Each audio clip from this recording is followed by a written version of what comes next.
Что ж, ваше право.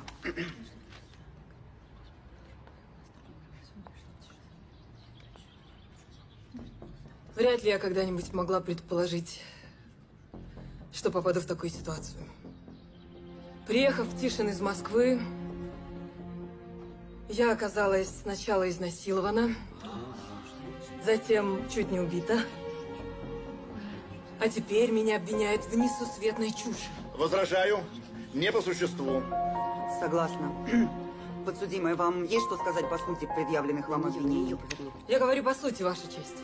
Почему я оказалась обвиняемой?